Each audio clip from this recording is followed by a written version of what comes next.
John Dalton సిద్ధాంతం. Postulates by John Dalton. గోడలు ఇటుకలతో మరియు ఇళ్ళు గోడలతో నిర్మించబడతాయి. వస్త్రం అనేక దారాలతో తయారు చేయబడుతుంది. కోట్ల కణాలు కలిసి జీవులు తయారవుతాయి. అయితే ఇవన్నీ దేనితో తయారు చేయబడ్డాయి? సమాధానం పరమాణువు, యాటమ్. ప్రతి పదార్థం, అది ఘన పదార్థమైన, ద్రవ పదార్థమైన, వాయు పదార్థమైన అన్నీ పరమాణువులతోనే తయారవుతాయి. అయితే పరమాణువులు అంటే ఏంటి? వాటి గురించి మనకు ఎలా తెలిసింది? మనిషి తన చుట్టూ ఉన్న రహస్యాలను శతాబ్దాలుగా అన్వేషిస్తూనే ఉన్నాడు.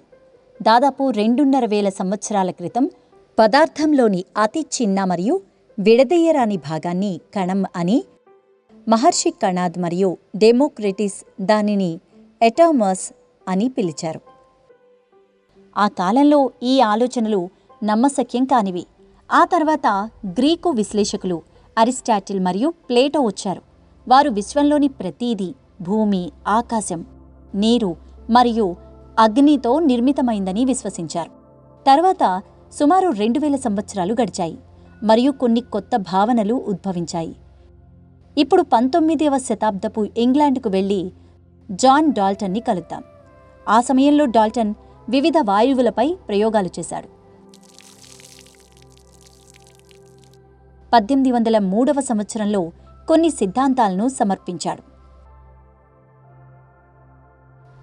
డాల్టన్ ప్రకారం అన్ని పదార్థాలు అంటే మూలకాలు, మిశ్రమాలు లేదా సమ్మేళనాలు సూక్ష్మమైన అవిభాజ్య కణాలతో రూపొందించబడ్డాయి. అతను ఆ కణాలకు యాటమ్ అని పేరు పెట్టాడు. దీనికి తెలుగులో పరమాణువు అని అర్థం. రసాయన ప్రతిచర్యలలో పరమాణువులు మాత్రమే పాల్గొంటాయి. పరమాణువులను సృష్టించలేము మరియు నాశనం చేయలేము. దీని అర్థం రసాయనిక చర్య ప్రారంభంలో ఎన్ని పరమాణువులు అయితే ఉంటాయో చివరిలో కూడా అన్నే పరమాణువులు ఉంటాయి.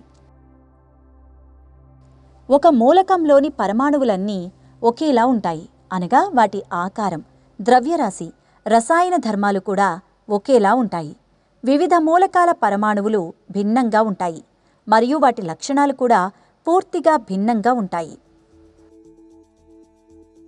వివిధ మూలకాల పరమాణువులు ఒకదానికొకటి కలిసి సమ్మేళనాలను ఏర్పరుస్తాయి. ఈ పరమాణువులు ఎల్లప్పుడూ పూర్ణ సంఖ్యల యొక్క నిష్పత్తిలో ఒకదానితో ఒకటి కలుస్తాయి. అవి సగం, పావు అవవు.